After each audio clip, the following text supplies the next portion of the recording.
इस वक्त बंगाल के अंदर माहौल चल रहा है ना, बटना नहीं, इधर उधर मत जाना, डिवाइड मत होना। अगर ये सरकार चली गई, दूसरी आ गई तो हमारा जीना महाल हो जाएगा, सड़कों पर नमाज पढ़ना महाल हो जाएगा, गोश्त खाना महाल हो जाएगा। यही सब माहौल है खौफ के। वलनब्लुवन्नकुम बिशैइन मिनल खौफ, हम तुम्हारे ऊपर खौफ डालकर भी तुम्हें आजमाएंगे। ऐसा माहौल हो जाएगा कि आप डरेंगे, लेकिन इस डर के माहौल में आप अल्लाह के बताए हुए रास्ते पर और शरीयत इस्लामी पर चलते हैं या छोड़ देते हैं। कितने लोग ऐसे हैं जो देखते हैं नहीं नहीं नहीं तो अपना चोला बदल लेते हैं और उसी में चले जाते हैं। ऐसा है साहब, जब दूसरी सरकार आएगी तब हम उसमें आ जाएंगे। अभी अगर अपने आप को बचाना है तो इसी पार्टी में चले जाओ जिसकी हुकूमत चल रही है। अपने आप को बचाना है। क्यों? क्योंकि हमें मालूम है कि हमारे सारे कारोबार काले हैं, हमारे सारे धंधे गलत हैं, तो हमें अपने आप को बचाना है तो हम उसी पार्टी को ज्वाइन कर लेते हैं, क्योंकि हमें मालूम है कि वही वॉशिंग मशीन है। अगर हम उसमें चले गए तो हमारे सारे पाप धुल जाएंगे। इशारा हो गया, समझने वाले समझ गए। और ज्यादा खुल के नहीं बोलेंगे क्योंकि ये चैनल वाले बड़े बदमाश, बल्कि इनके लिए कोई और जुमला कर बोल दूं तो वो भी कम है। ये अब्दुल्ला सालिम जैसे लोगों को जो जेल के अंदर भेजा गया और उनको टॉर्चर किया गया, उसके जिम्मेदार यही चैनल वाले हैं, यही चैनल वाले। अपने मतलब की चीज देखकर उसी को हाईलाइट करके उसी को थंबनेल बनाकर पेश करते हैं। टोटल सबसे ज्यादा हराम की कमाई अगर कोई खा रहा है तो यही चैनल वाले। टोटल इसलिए कह रहा हूं, जो चीज बोली नहीं गई उसको थंबनेल बनाते हैं। एक हरामी चैनल वाले ने थंबनेल बनाया, मौलाना जर्जीस को हुआ एक लड़की से प्यार। अब आदमी सुन रहा है, उसमें प्यार नाम की कोई चीज ही नहीं। ऐसा थंबनेल बनाते हैं ये बेगैरत। पर्दे के ऊपर तकरीर करेंगे तो एक लड़की का फोटो बना देंगे, लिपस्टिक लगा देंगे और जानबूझकर सीने का हिस्सा उठा उठा कर नंगी फोटो बना के डाल देंगे। मौलाना जर्जीस से ऐसी बेपर्दा लड़कियों के बारे में क्या बोला। अबे कमीने, लड़की का फोटो बनाना जरूरी था क्या? लिख देता कि मौलाना जर्जीस का पर्दे पर शानदार बयान, पर्दे की अहमियत मौलाना जर्जीस ने बयान किया, इस्लामी पर्दा काफी था। लेकिन उसके लिए एक बेपर्दा और एक तबाइफ और एक रंडी का फोटो लगाना जरूरी था। इसलिए मैं कहता हूं कि सबसे ज्यादा इस वक्त अगर हराम कमाई कोई कमा रहा है तो यही चैनल है। अपने बारे में भी दे दिया करो थंबनेल बनाकर, मौलाना जर्जीस ने हमको कहा हरामी, हमको कहा बेगैरत, हमको कहा हरामखोर। कभी अपने बारे में भी बनाकर डाल दिया करो, लेकिन नहीं डालेंगे। तो मेरे भाइयों, क्या कहा? वलनब्लुवन्नकुम बिशैइन मिनल खौफ, हम तुम्हें खौफ डालकर भी आजमाएंगे। ऐसा माहौल पैदा कर देंगे कि तुम्हारे अंदर डर पैदा होगा। लेकिन इस डर के माहौल में देखता हूं कि तुम साबित कदम रहते हो दीन पर या हट जाते हो। आगे चलिए। वलजू, हम तुम्हें भूखा मारकर भी आजमाएंगे। भूखा मारकर। अरे हम और आप क्या हैं? सुबह खाना मिल गया, शाम को नहीं मिला, शाम को मिल गया, सुबह नहीं मिला। मौलाना साहब, घर में बड़ी परेशानी है, बरकत नहीं हो रही है। इतनी मेहनत करता हूं, पैसा आता है लेकिन रुकता नहीं है। मौलवी क्या कर लेगा? मौलवी के पास कोई मंत्र है, जादू की छड़ी है जो तुझे दुआ बता देगा और तेरे घर में पैसे ही पैसे हो जाएंगे। अगर मौलवियों के पास जादू की कोई छड़ी होती और पैसा कमाने की कोई दुआ होती तो मौलाना जर्जीस आपके भगैया में जलसा करने नहीं आते, वही दुआ पढ़ लेते और हमारे तकिए के नीचे पैसों की गड्डी आ जाती, हमारी अलमारी भर जाती। ये मदरसे में कोई मुदर्रिस ना पढ़ाता और किसी मस्जिद में कोई मौलवी इमामत करता हुआ नजर नहीं आता, लेकिन हम अंधभक्त हैं। मौलवी साहब कोई दुआ बता दीजिए।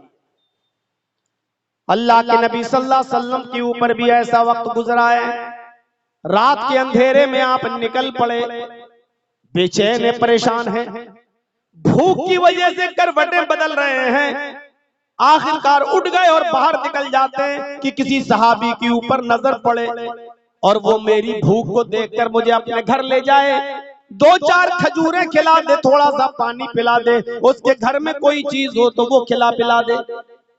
अब बाहर निकल गए घर से, पैदल चल रहे हैं, क्या देखते हैं कि रास्ते में हजरत अबू बकर सिद्दीक चले आ रहे हैं। बुखारी शरीफ की रिवायत, अबू बकर सिद्दीक चले आ रहे हैं। हजरत अबू बकर सिद्दीक को देखा, आपने कहा कैसे आना हुआ, भाई अबू बकर इतनी रात में? हजरत अबू बकर ने जवाब दिया, अल्लाह के नबी, मैं भूख की वजह से घर से निकला हूँ, भूख लगी हुई थी, घर में कुछ था नहीं, मैं निकल गया, टहलने लगा, शायद कहीं कुछ मिल जाए। अल्लाह के नबी ने जो जवाब दिया, इमाम बुखारी उसको नकल करते हैं, कहा अय अबू बकर, अल्लाह की कसम, जिस वजह से तुम निकले हो उसी भूख की वजह से मैं भी घर से बाहर निकला हूं। अब 1 से 2 हो गए, दोनों भूखे। थोड़ी देर के बाद हजरत उमर भी आ गया, वो भी कहने लगे भूख की वजह से घर से निकले।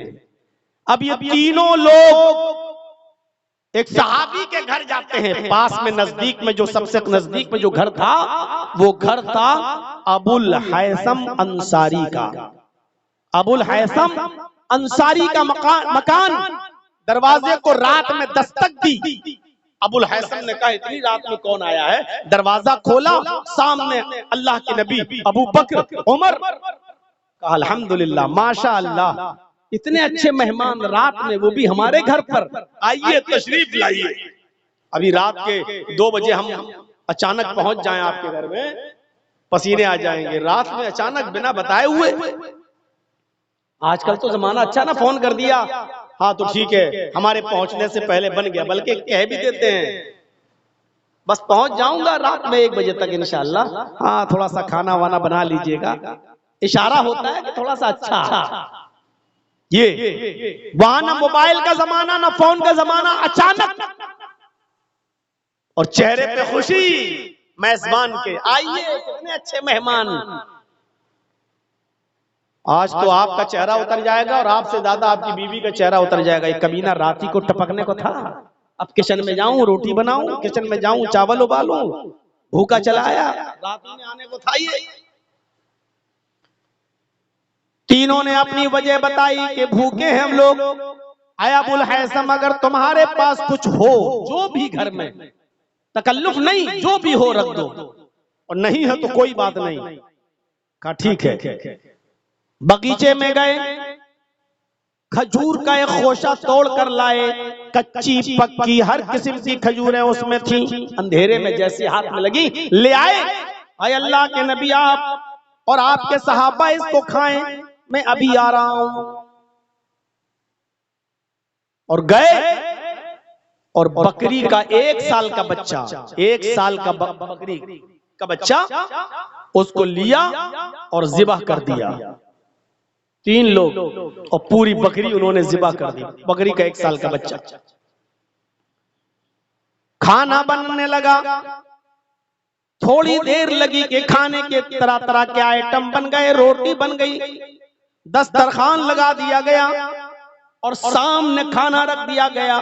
उस जमाने में जो चलता था वो सारा खाना बकरे के गोश्त के आइटम बनाकर, रोटी वगैरह बनाकर तैयार कर दी गई, दस्तरखान लग गया।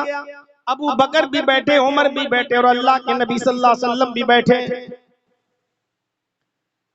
अल्लाह के नबी की नजर जब इन नेमतों के ऊपर गई, गोश्त के ऊपर गई, रोटी के ऊपर गई, गोश्त के मुख्तलिफ वैरायटीज के ऊपर गई, तो आपकी आंखों में आंसू आ गए। बुखारी की रिवायत, अल्लाह के नबी सल्लल्लाहु अलैहि वसल्लम की जबान से जो जुमला निकला, वो जुमला ये था, लतुसअलुन्ना अन हाज़न नईम यौमल क़ियामा। आए अबुल हैसम, यही वो नेमतें हैं जिन नेमतों के बारे में कयामत के दिन अल्लाह रब्बुल आलमीन के यहाँ सवाल किया जाएगा। यानी हमने तुम्हें नेमतों को खिलाया था, तुमने अल्लाह का शुक्र अदा किया या नहीं किया। जर्जीस साहब के सामने या हम जैसे और मौलवियों के सामने आप आइटम रख दें तब भी सारी चीजें हैं माशाअल्लाह, बस चिकन फ्राई और होता तो और अच्छा होता। बस एक चीज की और कमी रह गई, अगर मछली और होती तो बस पूछो मत। आपका दस्तरखान बहुत अच्छा, या कुछ नहीं कहेगा शर्म की वजह से, तो दस्तरखान पर नेमतों को देखकर कहेगा माशाअल्लाह, अल्लाह पकाने वाली को जन्नत दे, अल्लाह आपने मेहमान नवाजी की, अल्लाह आपको जन्नत दे। अल्लाह के नबी सल्लल्लाहु अलैहि वसल्लम ये कुछ नहीं कह रहे, अल्लाह के नबी नेमतों को देख रहे तो कह रहे लतुसअलुन्ना अन आज़म नईम यौमुल क़ियामह। अबुल हैसम, कयामत के दिन इन नेमतों के बारे में सवाल होगा। अल्लाह ने खिलाया, तुमने शुक्र अदा किया कि नहीं किया। और उसके बाद का मंजर देखिएगा मेरे साथियों, एक रोटी उठाई और उस रोटी के ऊपर सिर्फ गोश्त की 2 बोटियां रखी। एक रोटी और उस रोटी के ऊपर गोश्त की 2 बोटियां रखी।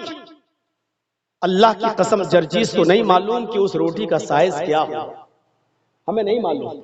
उस जमाने में छोटी रोटी चलती थी कि बड़ी, हमें नहीं मालूम। आप हमारे यूपी में आ जाएं तो कानपुर से उधर जितना जाएंगे, इटावा, अलीगढ़, गाजियाबाद, बरेली, पीलीभीत, इस तरफ जितना जाएंगे तो आपको रोटी बड़ी मिलेगी, बड़ी रोटी बनती हुई मिलेगी। और इटावा से इस तरफ जितना आएंगे आप, कानपुर, लखनऊ और सीता, इस साइड में जब आप आएंगे, हरदोई वगैरह, सीतापुर, इस साइड में जब आप आएंगे, बनारस वगैरह में, तो यहाँ रोटी आपको छोटी बनती हुई मिलेगी, छोटी छोटी।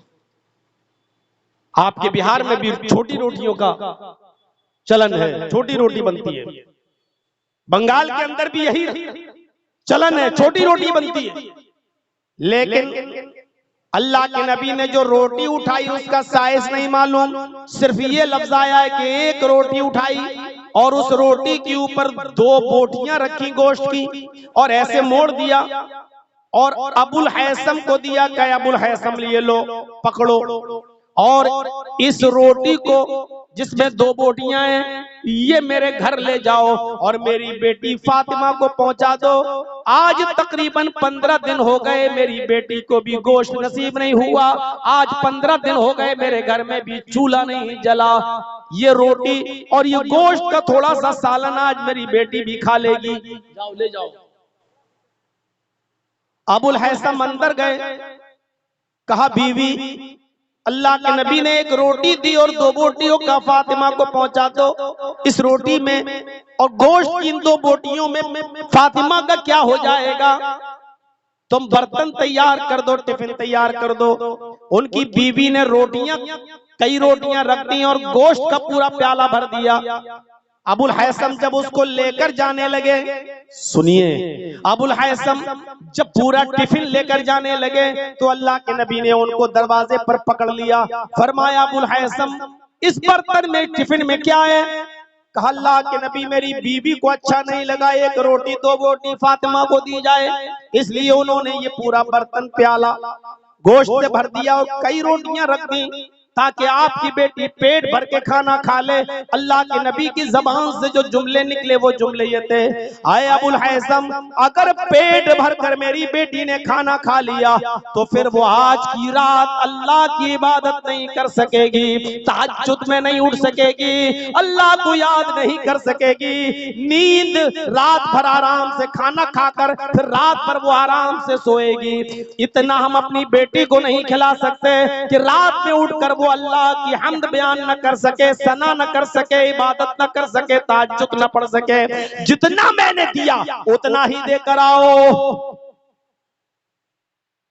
अल्लाह के नबी को भूख से आजमाया जा रहा है, अबू बकर भूख से आजमाए गए, हजरत उमर भूख से आजमाए गए। हमारा तसव्वुर क्या है? एक दिन खाना न मिले, दूसरे दिन मौलाना साहब घर में बरकत नहीं हो रही है। बरकत का मतलब यह है कि आपके गुलछर्रे उड़ाने के लिए सारी नेमतें आपको मिलती रहें और सब कुछ, तब आप समझेंगे कि हाँ अब हमारे घर में खैर बरकत हो रही है। वलनब्लुवन्नकुम बिशैइन मिनल खौफि वल जूअ वनक्सिम मिनल अमवाल, तुम्हारे मालों में नुकसान करके भी हम तुम्हें आजमाएंगे, तुम्हारे मालों में नुकसान पहुंचाकर भी हम तुम्हें आजमाएंगे। बहुत पैसा है तुम्हारे पास, बहुत माल है तुम्हारे पास, अचानक आग लग गई, माल में नुकसान हो गया, पागल हो गए, क्या है? बड़ी मेहनत से आपने बिल्डिंग बनाकर तैयार की थी, अचानक इजराइल और फिलिस्तीन की जंग में एक बम गिरता है और आपका बना हुआ वो 5 मंजिला मकान बुलडोज हो जाता है। या उत्तर प्रदेश की तरह, मेरे भाइयों आपसे गलती हो गई, बजाय इसके कि कोर्ट में मुकदमा चले और कोर्ट से फैसला हो, आपकी मेहनत का बनाया हुआ और मेहनत की कमाई से सिर्फ तामीर किया हुआ 5 मंजिला 10 मंजिला मकान सिर्फ इसलिए बुलडोज कर दिया गया, गिरा दिया गया क्योंकि आप मुसलमान हैं। क्या बीतेगी आपके ऊपर, क्या गुजरेगी आपके ऊपर? वनक्सिम मिनल अमवाल, हम तुम्हारे मालों में नुकसान पहुंचाकर भी हम तुम्हें आजमाएंगे। सन 2002 का वो दंगा जो गुजरात की धरती पर हुआ, जैसा कि अभी शेख मोइन साहब बतला रहे थे, 1996 में सोनिया वाड़े में तकरीर हुई, सन 1998 में मेरी हैत अहमदाबाद की सरजमीन पर तकरीर हुई थी, 98 में। जिन लोगों के यहां मैं रुका था, करोड़ों की बिल्डिंगों के मालिक थे, करोड़ों के उनके शोरूम थे, बेहतरीन मेहमान नवाजी की थी, और उस वक्त में एक नया उभरता हुआ चेहरा था, इसलिए उन्होंने अपने घर ही में हमको ठहराया था। करोड़ों का शोरूम, करोड़ों की बिल्डिंग, लेकिन 2002 के दंगे में बिल्डिंगें तोड़ दी गई, दुकानों में आग लगा दी गई। आज भी करोड़ों की बिल्डिंगों के मालिक, करोड़ों के शोरूम के मालिक आज भी वो किराए पर रहते हैं, उनकी जमीन उनको नहीं मिल सकी, उनके घर मकान उनको बनाकर नहीं दिए गए। कई साल तक तो वो कैंपों में रहे, अब कैंपों से आजादी मिली तो वो किराए के मकान में रहते हैं और किराए की दुकान से उन्होंने अपनी दुकानदारी शुरू की। वनक्सिम मिनल अमवाल, हम तुम्हें तुम्हारे मालों में नुकसान पहुंचा कर भी आजमाएंगे। आज तुम्हारे पास बहुत कुछ है ना, जिसने दिया है वो लेना भी जानता है, जिसने दिया है वो छीनना भी जानता है। इसीलिए तो कहा कि कद्र कर लो, जो दिया है कद्र कर लो उसकी। वनक्सिम मिनल अमवाल, हम तुम्हारे मालों में नुकसान पहुंचा कर भी हम तुम्हें आजमाएंगे। वल अनफुस, तुम्हारी जानें लेकर भी हम तुम्हें आजमाएंगे। ऐसा माहौल देख लीजिए, 70,000, 80,000, 1,00,000 आदमी फिलिस्तीन के अंदर मार डाला गया, कत्ल कर दिए गए, बच्चे, औरतें, जवान, मर्द, बूढ़े, सब टोटल गिनती जो बताई जा रही है 70,000, ये तो मीडिया रिपोर्ट है, अंदरूनी रिपोर्ट लाख से भी कहीं ऊपर। सुन रहे हैं? हम तुम्हारी जानें लेकर भी आजमाएंगे। बहुत मोहब्बत है बच्चे से तुम्हें, बच्चे का इंतकाल हो गया, अल्लाह ने ले लिया, अब आप रोएंगे, हम जान लेकर भी आजमाएंगे। बड़ी खिदमत करती थी आपकी बीवी, अचानक हार्ट अटैक हुआ, बीवी मर गई, कितना बड़ा सदमा पहुंचा आपको। हम जाने लेकर भी आजमाएंगे। वल अनफुस वस्समरात, समरात में सारी चीजें आ गई। वैसे तो अनाज, उस दौर में अनाज और गल्ले का कारोबार होता था, इसलिए आयत नाजिल हुई, इसमें हर बिजनेस शामिल है। जो आदमी जो बिजनेस करता है, खेती बाड़ी, अनाज, गल्ला, चावल का या धान का, फल फ्रूट पैदा हो रहे हैं, आम के बागात हैं, लीची के बागात हैं, या आप और कोई बिजनेस करते हैं, कारोबार करते हैं कपड़े का, हम तुम्हें तुम्हारे कारोबार को चौपट करके, तुम्हारा कारोबार बर्बाद करके भी हम तुम्हें आजमाएंगे। कितनी चीजें बताई, खौफ डालकर भी आजमाएंगे, भूखा मार कर भी। सन 2014 में मैं हज करने के लिए गया था सऊदी अरब, अपनी माँ को और अपने बाप को लेकर। शेख असगर साहब और मौलाना हारून साहब भी हमारे साथ थे। सऊदी अरब की सरजमीन पर एक फिलिस्तीनी आदमी नमाज के बाद इमाम हरम से सवाल करता है, इमाम हरम से सवाल करता है एक फिलिस्तीनी नौजवान, और उसके सवाल का मफहूम यह था कि इमाम मोहतरम, हम लोग फिलिस्तीन में रहते हैं, हालात बड़े खराब हैं, कभी कभी खाना वक्त पे नहीं मिलता और कभी कभी तो घर में पीने के लिए पानी भी नहीं होता।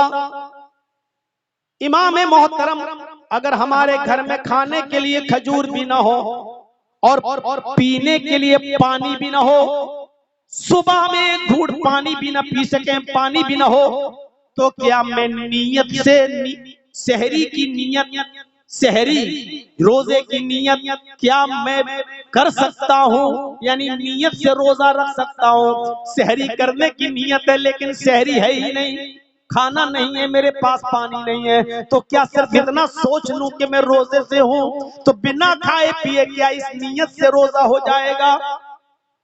इमाम हरम के आंखों में आंसू थे और उस नौजवान को कहा कि बिल्कुल इंशाअल्लाह तुम्हारा रोजा अल्लाह रब्बुल आलमीन के यहाँ कबूल हो जाएगा। सारे आमाल का दारो मदार नियत ही पर है। उस नौजवान ने फिर एक और सवाल दाग दिया उसी खाने काबा में कि इमाम मोहतरम, यही हाल इफ्तार के मौके पर भी हमारा होता है, एक खजूर तक नहीं है जिससे मैं इफ्तार कर सकूं और पानी का एक घूंट तक नहीं जिसको मैं पी सकूं। अगर हमारे पास इफ्तार करने के लिए कुछ न हो, न खाने के लिए खजूर हो, न पीने के लिए पानी का एक घूंट हो, तो क्या मैं नियत से रोजा इफ्तार कर सकता हूं? यानी सिर्फ ये सोच लूं कि हाँ मैंने इफ्तार कर लिया, तो क्या नियत से इफ्तार हो जाएगा रोजा? इमाम हरम फूट फूट कर रोने लगे। इमाम हरम फूट फूट कर रोए, उनके रोने की आवाज मजमे में सब सुन रहे हैं, सब देख रहे हैं उनके आंसू, और उस नौजवान को बुलाते हैं और अपने सीने से लगाते हैं, और सीने से लगाकर इमाम हरम का जवाब यह है कि आए नौजवान, तेरे इस तरह रोजे का इनाम कोई नहीं दे सकता, तेरे इस तरीके से रोजा रखने का इनाम सिर्फ तेरे रब के पास है। अल्लाह बेहतर जानता है कि तेरे इस तरीके के रोजे रखने का इनाम अल्लाह तुझे क्या देगा, तेरे इस रोजे की कदर अल्लाह की नजर में क्या है, या अल्लाह ही बेहतर जानता है। दुनिया का कोई बादशाह, यहाँ तक के सऊदिया का बादशाह भी तुझे कुछ नहीं, चाहे कितना बड़ा इनाम दे दे, लेकिन वो तेरे रोजे का इनाम नहीं हो सकता है। तेरे रोजे का सही इनाम तो अल्लाह तुझे कयामत के दिन देगा। मेरे भाइयों, इन लोगों से पूछो जिनके पास खाने को कुछ नहीं, पीने को कुछ नहीं, और फिर भी रोजा रख रहे हैं। बेगैरतों, अल्लाह ने दौलत दी है लेकिन रोजा तुम्हें नसीब नहीं होता है। तुम कहते हो भूख बर्दाश्त नहीं होती है, तुम कहते हो कि बिजली नहीं छूटती है, तुम कहते हो बड़ा मेहनत और मजदूरी का काम हम घर पे करते हैं, इसलिए हमें मेहनत करना पड़ता है, इसलिए रोजा नहीं रखते। तुम्हें नींद कैसे आ जाती है? तुम बिस्तर पे अपने आराम के साथ ख्वाबे खरगोश में मस्त होकर सो कैसे जाते हो? अल्लाह का अज़ाब तुम्हारे दिलों को चीर क्यों नहीं देता है? तुम कैसे आराम की नींद सो जाते हो बिस्तर पर? कैसे तुम्हें नींद आ जाती है बिस्तर पर? इस कश्मीरी नौजवान से पूछो, वला नब्लुवन्नकुम बिशैइन मिनल खौफ, खौफ डाल के भी आजमाएंगे। हर वक्त खौफ के साए में रहते हैं वो लोग। वलजू, भूखा मार कर भी आजमाएंगे। जितना भूखे वो लोग रहते हैं, हम और आप नहीं रहते। वनक़्सिम मिनल अम्वाल, जितना मालों का नुकसान उतना उनका हुआ है, हमारा और आपका नहीं हुआ। वल अनफुस, जितनी जानें उनकी गई हैं, आज किसकी जाने जा रही हैं। वसमरात, खेतियां बाड़ियां कारोबार बिजनेस हम तुम्हें तबाह करके भी हम तुम्हें आजमाएंगे। इन तमाम सूरतों में मेरे जो बंदे सब्र कर ले। अब आया क्या कहा? इन तमाम आजमाइशों में मेरे बंदे जो पूरे उतर जाएं और सब्र कर लें, सब्र। वबश्शिर साबिरीन, तो सब्र करने वालों को बशारत दे दो। मुफस्सिरीन का इत्तिफाक जन्नत की बशारत। वबश्शिर साबिरीन, ये हुक्म दिया जा रहा अल्लाह के नबी को, ऐ मोहम्मद सल्लल्लाहु अलैहि वसल्लम, इन सब्र करने वाले लोगों को जन्नत की खुशखबरी सुना दो, जो इन तमाम इम्तिहान में पास हो जाएं, पूरे उतरे, अल्लाह कि दीन को ना छोड़ें, शरीयत को ना छोड़ें, इस्लाम को तर्क न करें, ऐसे लोगों को तुम जन्नत की खुशखबरी सुना दो। अब ये सब मुसीबतें हैं, खौफ, भूख, मालों में नुकसान, जानों का जाना, कारोबार का बर्बाद होना, ये सब मुसीबतें हैं। आगे दुआ बताई जा रही है, सुनिएगा। अल्लज़ीना इज़ा असाबतहुम मुसीबा, जिन लोगों को जब कोई मुसीबत पहुंचे, मुसीबत कोई भी मुसीबत हो सकती है, कोई भी गम आ सकता है। अल्लाह ताला क्या कह रहा है, मेरे बंदो, जब तुम्हें कोई मुसीबत पहुंचे, जब तुम्हें कोई मुसीबत तुम्हें घेर ले, कालू, तो मेरे बंदे उस मुसीबत से घबराते नहीं हैं, आपे से बाहर नहीं होते, अपना आपा नहीं खो देते हैं, बल्कि क्या करते हैं, अल्लाह के बंदों का काम क्या होता है, मोमिनों का काम क्या होता है, जब उनके ऊपर मुसीबत आती है, कालू, उस मुसीबत को पहुंचने के बाद, उस मुसीबत को देखने के बाद उनकी जबान से जुमला निकलता है, इन्ना लिल्लाहि व इन्ना इलैहि राजिऊन, हम सब अल्लाह की तरफ से हैं और अल्लाह ही की तरफ हम सबको लौट कर जाना है।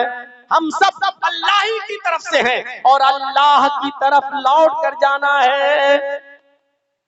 बड़ी बदकिस्मती ये है हमारी और जहालत ये है हमारी कि हम ये समझते हैं कि ये कोई मर जाए तो मरने की खबर सुनो तब ये दुआ पढ़ो, इन्ना लिल्लाहि व इन्ना इलैहि राजिऊन। ये हमारी जहालत है। ये अलग बात है कि मौत भी एक मुसीबत है, गम का पहाड़ टूटता है मौत की खबर सुनकर, तो उस वक्त भी ये दुआ पढ़ी जा सकती है, लेकिन सिर्फ मौत ही गम लेकर नहीं आती है, मौत ही गम लेकर नहीं आती, खौफ का माहौल पैदा हो जाए ये भी गम है। इन्ना लिल्लाहि व इन्ना इलैहि राजिऊन। कोई बहुत बड़ी परेशानी आ जाए, इन्ना लिल्लाहि व इन्ना इलैहि राजिऊन। रात में कोई अहम काम कर रहे हो, अचानक लाइट चली जाए, ये भी एक मुसीबत है। इन्ना लिल्लाहि व इन्ना इलैहि राजिऊन। 1 लाख रुपए का मोबाइल खरीदा, साफ एप्पल का फोन है, आईफोन है, अभी 2 ही दिन हुए, खो गया, चोरी हो गया, कहां चला गया पता चला, मोबाइल गायब, कोई चीज खो गई। इन्ना लिल्लाहि व इन्ना इलैहि राजिऊन। ये सब दुआ पढ़ी जाती है, पढ़ना चाहिए। अल्लज़ीना इज़ा असाबतहुम मुसीबा, जब मुसलमानों को कोई तकलीफ पहुंचती है, कोई मुसीबत उनके पास आती है, तो ये घबराते नहीं हैं, उस मुसीबत को मोस्ट वेलकम कहते हैं, उस मुसीबत का स्वागत करते हैं और कहते हैं इन्ना लिल्लाहि व इन्ना इलैहि राजिऊन। अल्लाह तो कह रहा है कि मुसलमान तो वो है कि मुसीबत से घबराता नहीं है, बल्कि मुसीबत के मौके पर वो अल्लाह पर तवक्कुल करता है। अल्लाह के नबी जनाब मोहम्मद रसूलुल्लाह गारे सौर में है, अबू बकर कह रहे हैं कि काफिर हमारे पहाड़ी तक आ गए, अल्लाह के रसूल अगर ऐसे देखेंगे तो हम पकड़ लिए जाएंगे। अल्लाह के नबी घबराए नहीं, कितनी बड़ी मुसीबत, जो मोहम्मद को जिंदा पकड़ के लाएगा उसको 100 ऊंट इनाम दिए जाएंगे। 100 ऊंट के लालच में लोग पीछा कर रहे हैं मोहम्मद रसूलुल्लाह को पकड़ने का। आप जिस गार में छिपे हैं उस गार तक पकड़ने वाले काफिर आ चुके हैं, अगर देख ले तो अल्लाह के नबी की इसका सर दिखाई दे जाए, लेकिन अल्लाह ने उनकी आंखों पे पर्दा डाल दिया, वो अल्लाह के नबी को देख नहीं सके। इतनी बड़ी मुसीबत नबी के ऊपर, लेकिन अल्लाह के अबू बकर कह रहे हैं अल्लाह के नबी वो हमारे सर पर। अल्लाह के नबी क्या कह रहे हैं, ला तहज़न इन्नल्लाह माअना, ऐ अबू बकर घबराओ नहीं, अल्लाह हमारे साथ है। ऐ अबू बकर घबराओ नहीं, अल्लाह हमारे साथ है। यानी मुसीबत आई घबराए नहीं। मोमिन का शेवा ये होता है कि जब उसके पास मुसीबत आए तो वो घबराए नहीं, बल्कि क्या पढ़े, इन्ना लिल्लाहि व इन्ना इलैहि राजिऊन। अब एक वाकया सुनाता हूं बुखारी से, दिलचस्प। देखिए दुआ है, हम सब अल्लाह ही की तरफ से और अल्लाह ही की तरफ लौट के जाना है। दुआएं आजकल हम पढ़ते कहाँ हैं, बस बहस करते हैं। फर्ज नमाज के बाद दोनों हाथ उठा के दुआ मांगना चाहिए कि नहीं मांगना चाहिए, इमाम जब मांगे तो उसके साथ हाथ उठाना चाहिए कि नहीं उठाना चाहिए, कब्रिस्तान में जाएं तो हाथ उठाकर दुआ कर सकते हैं कि नहीं कर सकते हैं, ईद की नमाज पढ़ने के बाद ईदगाह में हाथ उठाकर दुआ पढ़ सकते हैं। बहस करवा लो हमसे बस।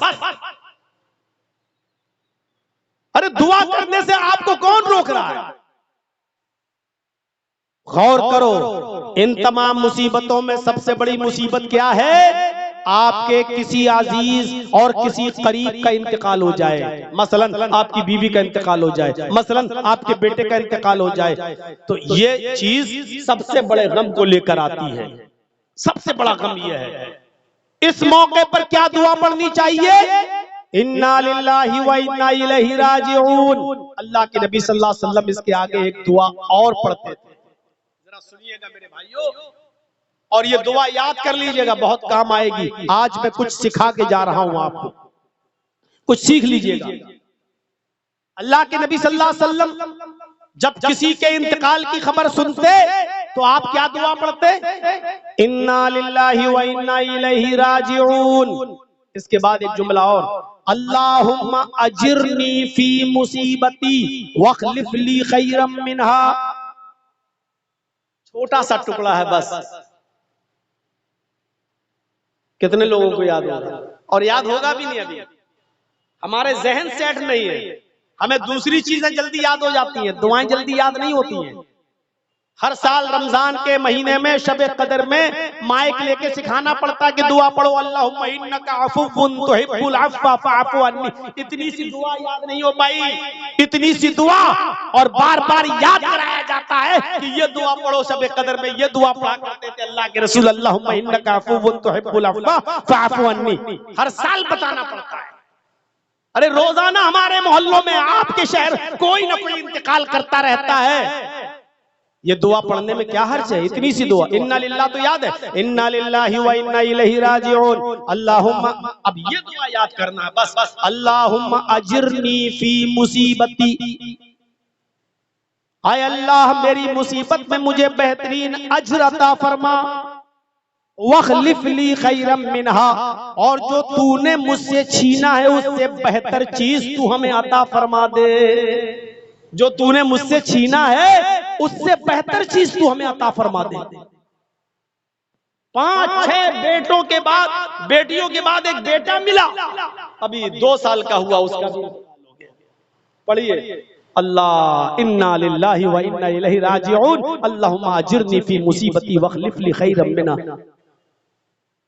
हम सब अल्लाह की तरफ से आए हैं, अल्लाह ही की तरफ लौट कर जाना है। अय अल्लाह मेरे बेटे के इंतकाल पर जो मुसीबत मेरे ऊपर आई है, इस मुसीबत में मुझे बेहतरीन अज्र अता फरमा, वखलिफ ली खैरम मिनहा, और तूने मुझसे जो छीना है मुझे उससे बेहतर चीज दे दे, यानी इससे बेहतर बेटा तू मुझे अता फरमा दे। आप अल्लाह से क्या मांगा?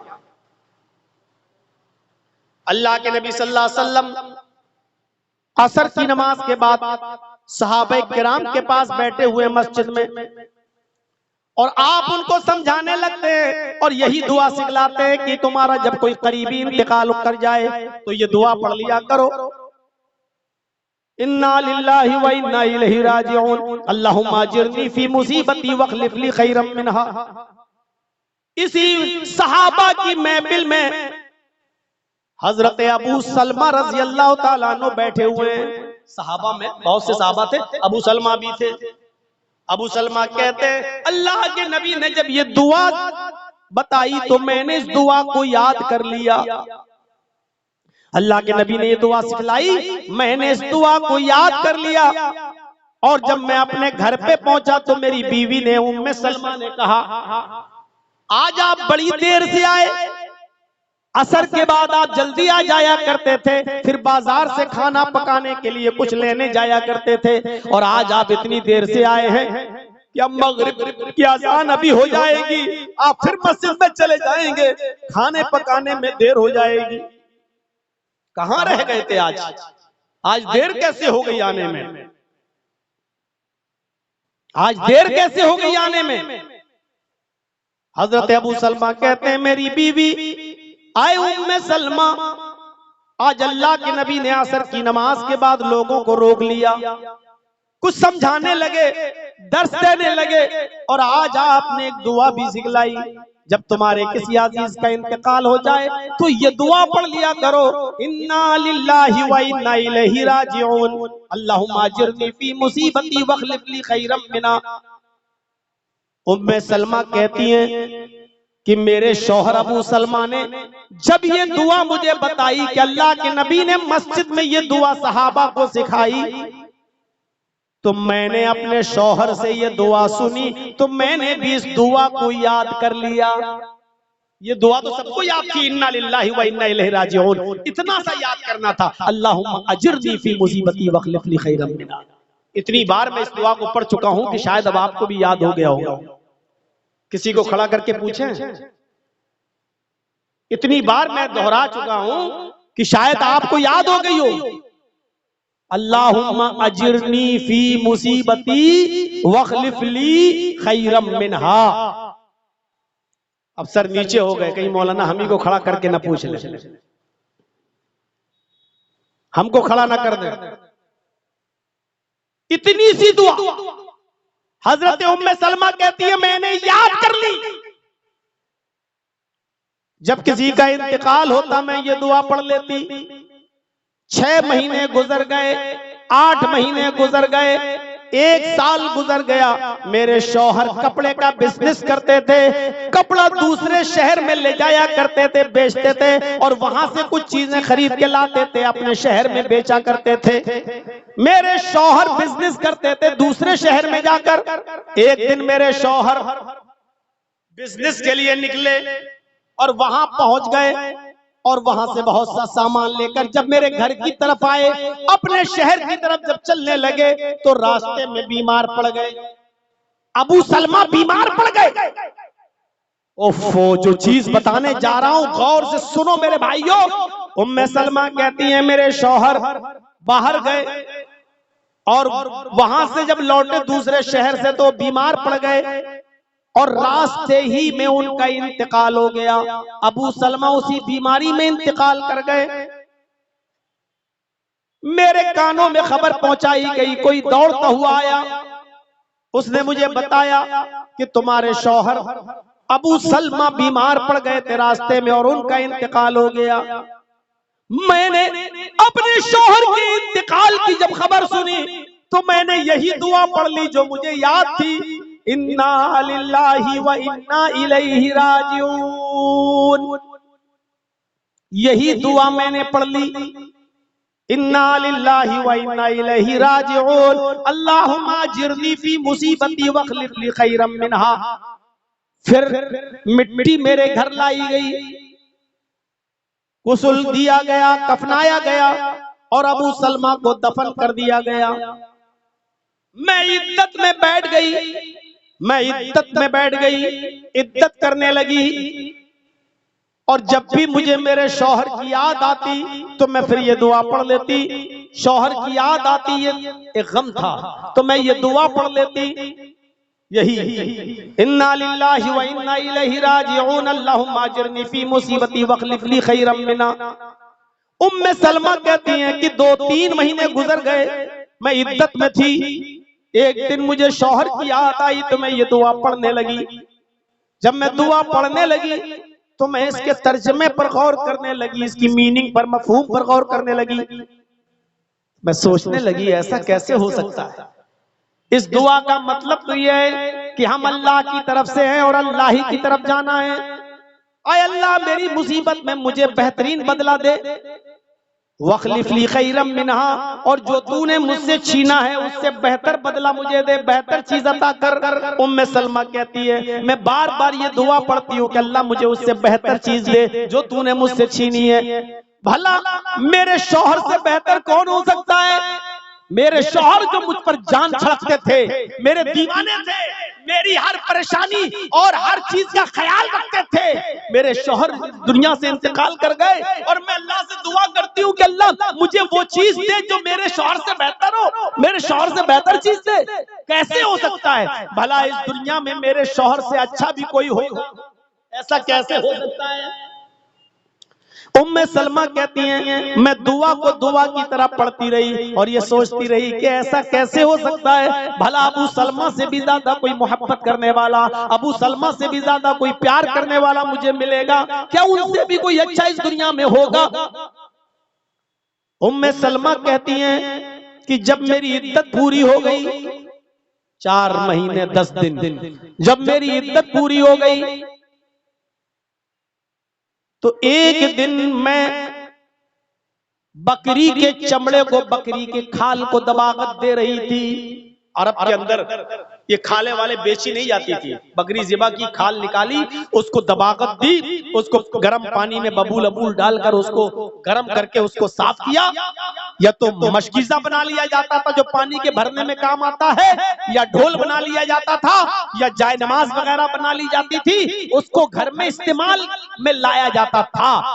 उम्मे सलमा कहती है कि मैं बकरी के खल के चमड़े को दबाकर दे रही थी, अचानक मेरे दरवाजे पे दस्तक हुई। मेरी इद्दत खत्म हो गई, अचानक मेरे दरवाजे पर दस्तक हुई। मैंने जल्दी से हाथ धोए और दरवाजे की तरफ में आगे बढ़ी। मैं जल्दी से दरवाजे की तरफ आगे बढ़ी। जैसे ही मैंने दरवाजा खोला तो क्या देखती हूँ कि मेरे सामने जनाबे मोहम्मद रसूलुल्लाह सल्लल्लाहु अलैहि वसल्लम खड़े हैं। मेरे सामने मोहम्मद रसूलुल्लाह सल्लल्लाहु अलैहि वसल्लम खड़े हैं। आपने मुझे देखा, कहा अस्सलामु अलैकुम।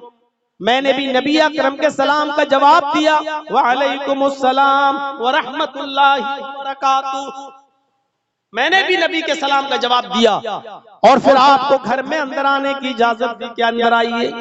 अरे अल्लाह के नबी, आप अंदर तशरीफ लाइए। अल्लाह के नबी जब घर के अंदर तशरीफ लाए तो खजूर के पत्तों की बनी हुई चटाई बिछी हुई थी, उसी चटाई के ऊपर अल्लाह के नबी बैठ गए। कितनी बेइज्जती होती है। औरतें कहती हैं लो साहब इतना अच्छा घर बना लिया, एक सोफा नहीं डाल सकते हो? बाहर के मेहमान आते हैं बेचारे, उनको है टूटी फूटी कुर्सियों पे बिठाना पड़ता है। अल्लाह के नबी खजूर के पत्तों की बनी हुई चटाई के ऊपर बैठ गए। हजरत उम्मे सलमा कहती हैं मेरे पास तकिया था, तकिया चमड़े का तकिया, उसमें खजूर की छाल भरी हुई थी। मैंने वो तकिया चमड़े का जिसमें खजूर के पत्ते या उसकी छाल भरी हुई थी मैंने दे दिया, आप इस पर टेक लगा लीजिए। अल्लाह के नबी उस खजूर उस तकिए पर टेक लगाकर बैठ गए। मैंने पूछा अल्लाह के नबी मेरे इस गरीब खाने पर आने का मकसद क्या है? आप हमारे घर पे अचानक तशरीफ लाए, आने का मकसद क्या है?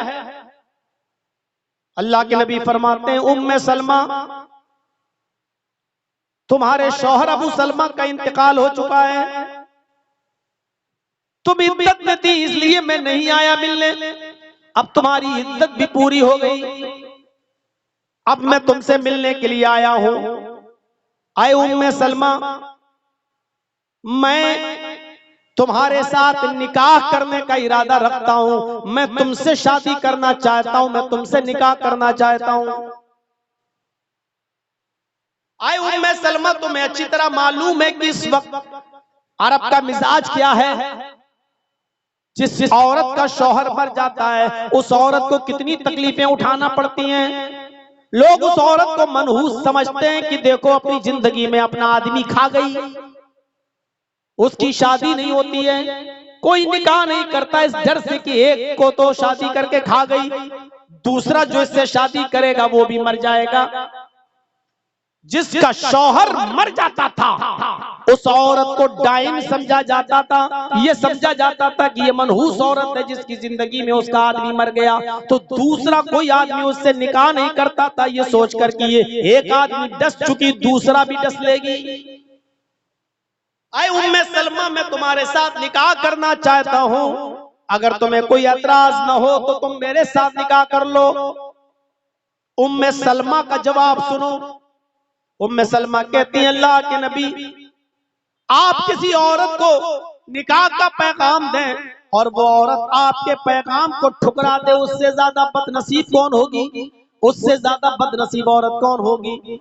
लेकिन ये सच है कि आपसे जो औरत निकाह न करे वो बदनसीब है, लेकिन हकीकत यह है कि मैं आपके साथ निकाह करने की पोजीशन में नहीं हूं, मैं आपके साथ निकाह नहीं कर सकती।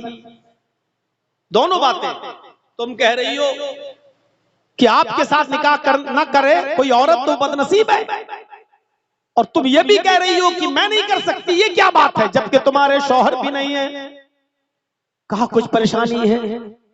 कहा वो बताओ ना, शेयर करो अपनी परेशानी, अगर दूर हो सकती है तो ठीक और नहीं हो सकती है तो कोई बात नहीं, बताओ क्या प्रॉब्लम है तुम्हें? पहली प्रॉब्लम, आए अल्लाह के नबी, प्रॉब्लम कई हैं। नंबर 1 का क्या, आपकी पहले से कई बीवियां मौजूद हैं, आपकी पहले से कई बीवियां मौजूद हैं, मैं शौकन बर्दाश्त नहीं कर सकती, मेरी गैरत किसी शौकन की तू तलाक सुनने की नहीं है, मेरी गैरत बर्दाश्त नहीं कर सकती।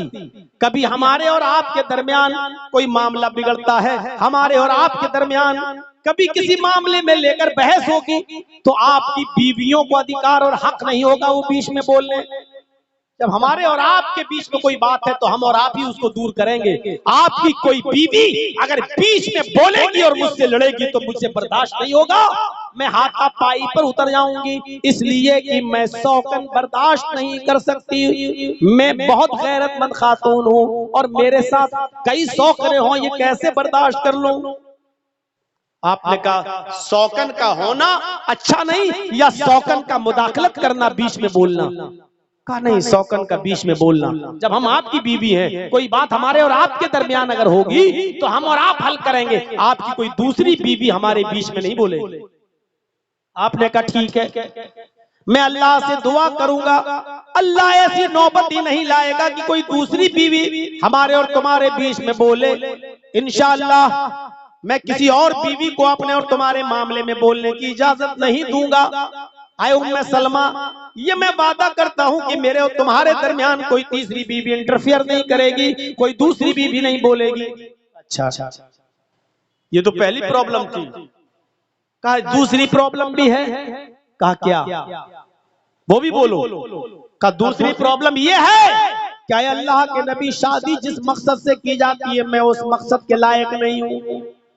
शादी के बाद ये होता है कि कोई बच्चों की पैदाइश हो, बच्चे बढ़े, नस्ल बढ़े, मैं बुढ़ापे की उस उम्र को पहुंच चुकी हूं, इस उम्र में अब मैं बच्चे पैदा करने के लायक नहीं हूं, मैं शादी की उस उम्र को क्रॉस कर चुकी हूं, इसलिए आप अगर इस मकसद से शादी करना चाहते कि नस्ल बढ़े तो मैं आपको पहले बता देती हूं कि बच्चे पैदा करने की मैं पोजीशन में नहीं हूं। साफ कह दिया। अल्लाह के नबी का जवाब सुनो। आए उम्मे सलमा, बुढ़ापे की जिस दहलीज पर तुमने कदम रख दिया है, तकरीबन मैं भी उसी दहलीज पर कदम रखे हुए हूं। तुम जितनी उम्र की हो उतनी उम्र का मैं भी हूं, लिहाजा उम्र में कोई मसला नहीं है, और शादी में बच्चों की पैदाइश की वजह से नहीं कर रहा हूं, इस रस्म को खत्म करने के लिए करना चाहता हूं जो अरब के अंदर है, जो किसी बेवा औरत को शादी करने का अधिकार नहीं देती है। मैं चाहता हूं कि मैं बेवा औरत को निकाह में ले आऊं, एक बेवा से शादी कर लूं ताकि ये रस्म टूट जाए और लोग बेवा औरतों से निकाह करने लगे और बेवा औरत को भी हक हासिल हो कि किसी शौहर को ढूंढे और आदमी को और शादी कर ले, बेवा औरत को भी घर बसाने का हक हासिल हो जाए, इसलिए मैं शादी कर रहा हूं। हजरत उम्मे सलमा कहती हैं कि ठीक है, आपने मेरी दो परेशानियां दूर कर दी, लेकिन मुझे एक तीसरी प्रॉब्लम और है, मुझे एक तीसरी परेशानी भी है जिसकी वजह से मैं शादी नहीं कर सकती। कहा वो क्या है? और वो आखिरी प्रॉब्लम है। अल्लाह के नबी ने कहा बताओ। कहने लगी, आए अल्लाह के रसूल, मेरे शौहर अबू सलमा का इंतकाल हो गया है, वो अपने बच्चे छोड़कर गए हैं और बच्चे भी काफी बड़े बड़े हो चुके हैं, वो अपने बच्चे छोड़कर गए हैं, आप उससे शादी करना चाहते हैं।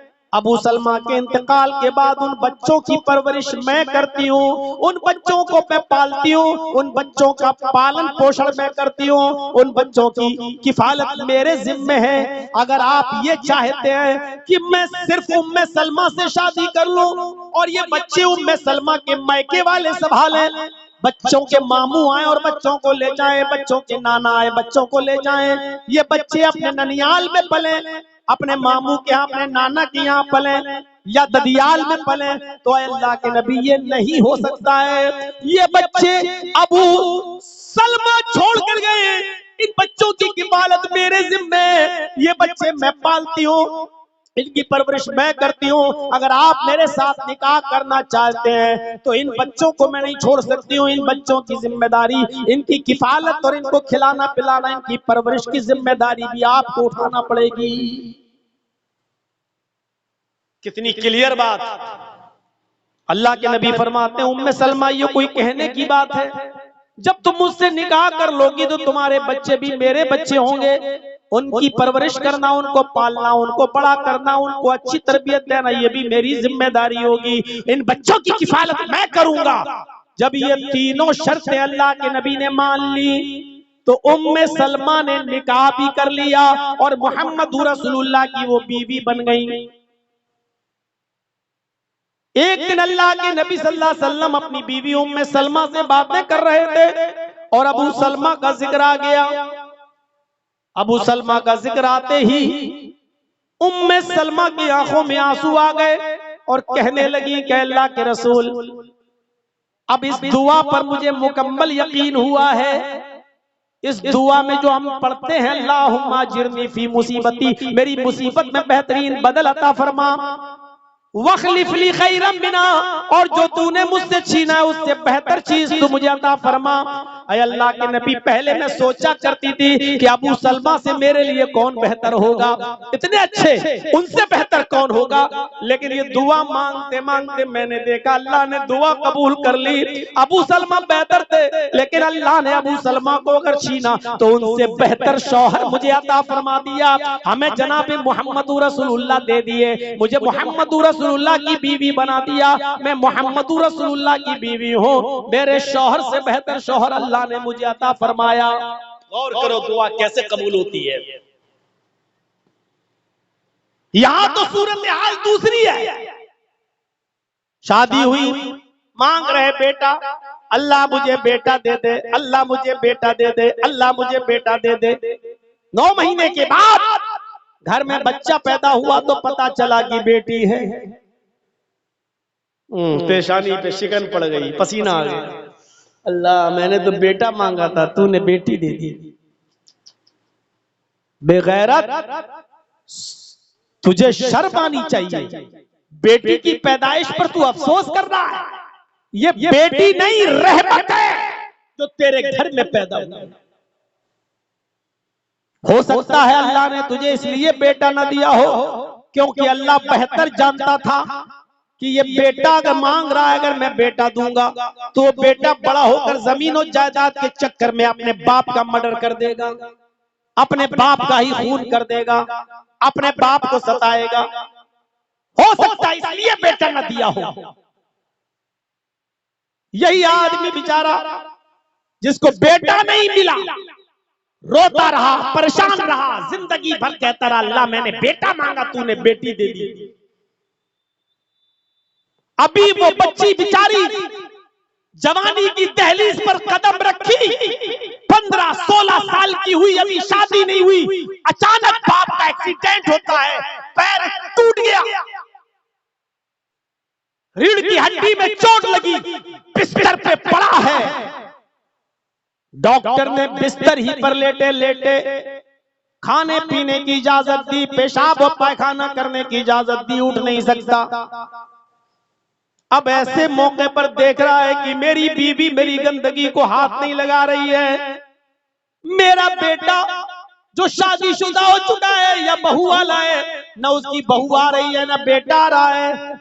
ऐसे नाजुक मोड़ पर वो देखता है कि उसकी बेटी आती है, अपने बाप की उस चादर को बदलती है जिस पर उसने पेशाब कर रखा है, एक पॉट लेके आती है और अपने बाप के कमर के नीचे रख देती है, अब्बू जरूरत से फारिग हो जाइए। बाप ने उसी पॉट में लेटरीन की और बेटी आई उसी पॉट को उठाकर फेंक रही है, अपने बाप की गंदगी को साफ कर रही है, उसके कपड़े धुल रही है।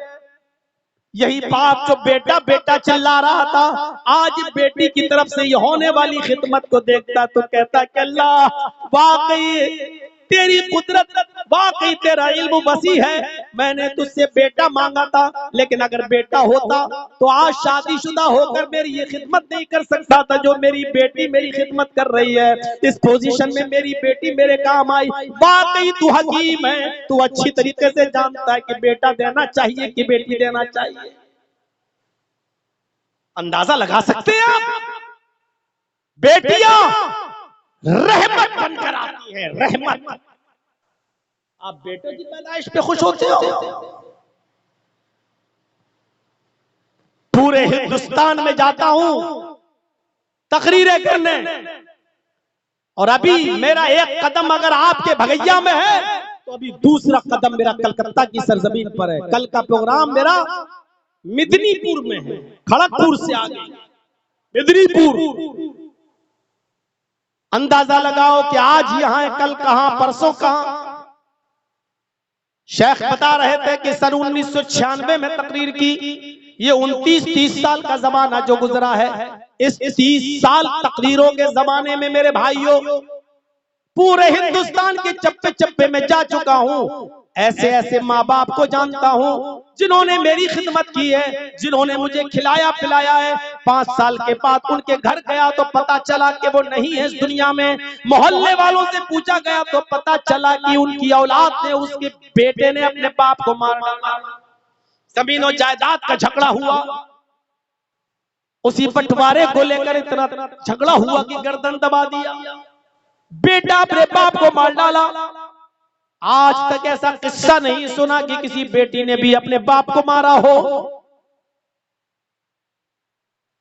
बेटियां रहमत बनकर आती हैं और आप उनको जहमत समझते हो। परेशानी क्या है? ओफो, लड़की हुई, अब कम से कम 10, 12, 15 लाख रुपए का जहेज वहेज इकट्ठा करो, बारातियों का इंतजाम करो। प्रॉब्लम ये है, अब ये 3 अप्रैल को मेरी बेटी की भी शादी थी, यही 3 अप्रैल को, आज 18 अप्रैल है, 16, 17 यानी अब तो 12 बजे के बाद 18, यही 3 अप्रैल को मैंने अपनी बेटी की शादी की। जाइए पूछिए इटावा वालों से और जाइए मंजर देखिए, ना बारातियों का पता था, ना चोरों का पता था, ना डकैतों का पता था, ना हल्दी वाले आए, ना सगाई हुई, ना मंगनी लगी, ना पक्की कराई हुई, ना दहेज जहेज दिया गया, कुछ नहीं। कासगंज इलाका है, जिला कासगंज। लड़का सिविल इंजीनियर है, पढ़ता, जॉब है उसकी दिल्ली में। चंद लोगों पर मुश्तमिल, चंद लोग, गिनती के 10-12 लोग बस आते हैं, मस्जिद में निकाह होता है, दूर से आए थे इसलिए खाना भी खिला दिया गया। दूर से ना आते तो खाने का भी इंतजाम नहीं करता, लड़की वालों के लिए है ही नहीं कि वो खाना खिलाएं। क्यों खिलाएं? चूंकि 150 किलोमीटर से चल के आए थे इसलिए खाने वाने का इंतजाम किया। मगरिब के बाद निकाह हुआ और इशा के बाद रुखसती कर दी। ना एक वीडियो बनी, ना बाराती आए, ना मैंने कोई खाना बनवाया, ना पकवान किया। मैंने खुद अपने मोहल्ले के लोगों को भी नहीं बुलाया, मैंने अपने सगे खाला खालुओं को नहीं बुलाया, मामुओं को नहीं बुलाया। लड़की वाले की जिम्मेदारी ही नहीं है। इस बात को मंजर आम पे बोल रहा हूँ, रिकॉर्ड हो रहा है और ये तकरीर पूरी दुनिया सुनेगी, हमारे इटावा वाले भी सुनेंगे। अगर झूठ बोलूंगा मेरे भाइयों तो मेरी गिरफ्त भी होगी और कहेंगे लोग देखो ये जलसों में झूठ बोलता है। एक कोई नहीं दे सकता है कि मैंने दहेज दिया हो, मैंने बारात बुलाई हो और लाइटें लगी हो, खेमे लगे हो, पर्दे लगाए गए हो। मैंने भी शादी की, जो तकरीरों में बोला मैंने वैसे करके दिखाया।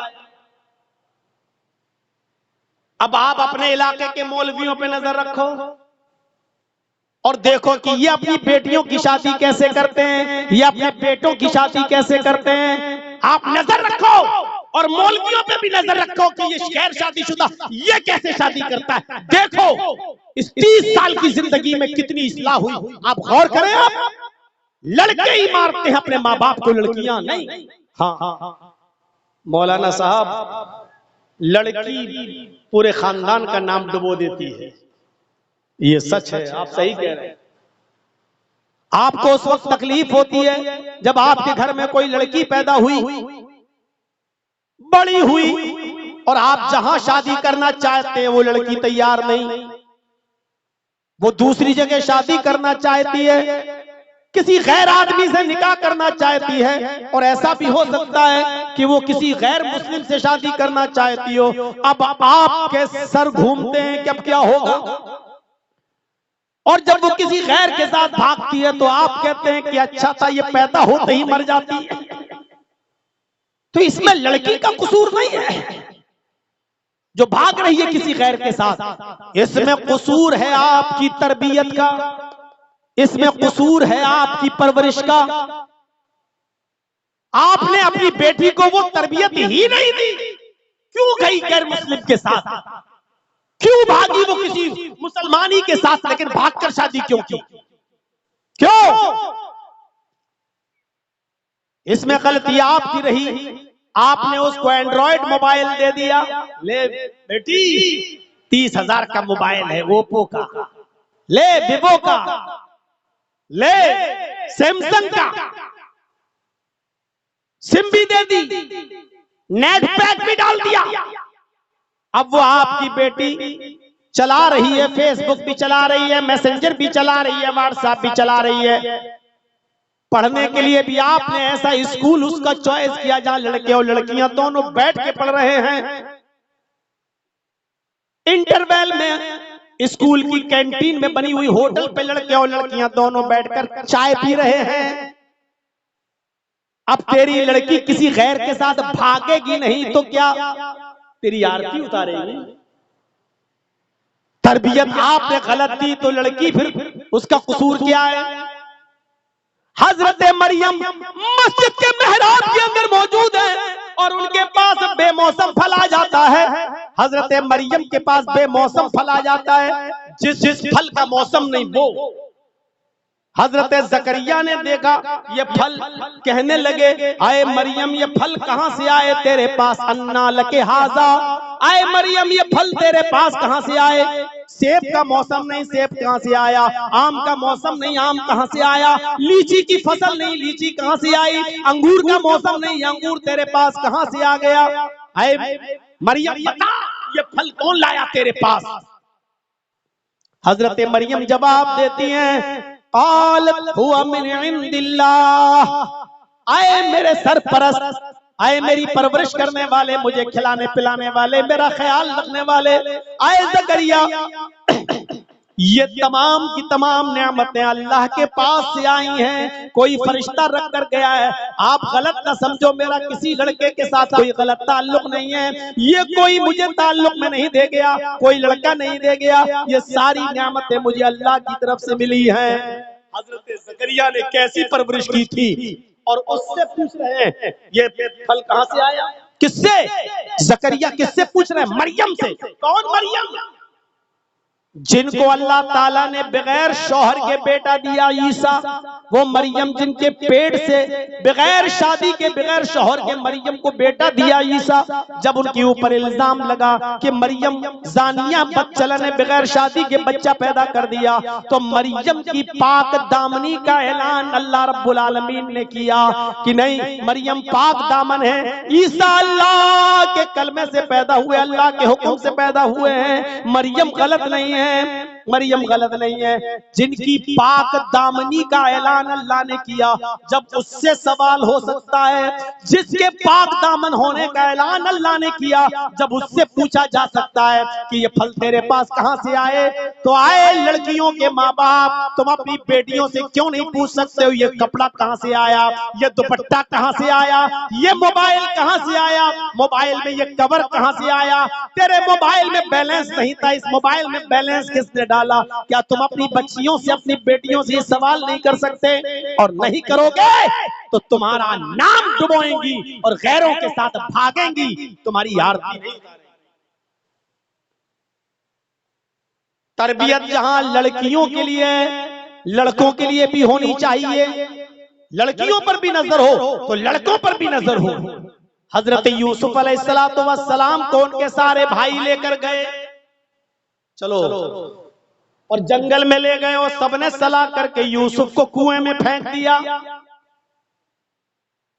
और दूसरी कमीज उतारी और उसमें खून लगा कर ले आए, और घर पे आके कह दिया बाप से, याकूब से, यूसुफ तो हमने अपने सामान के पास छोड़ दिया था और यूसुफ को भेड़िया खा गया, भेड़िए ने नोच डाला यूसुफ को।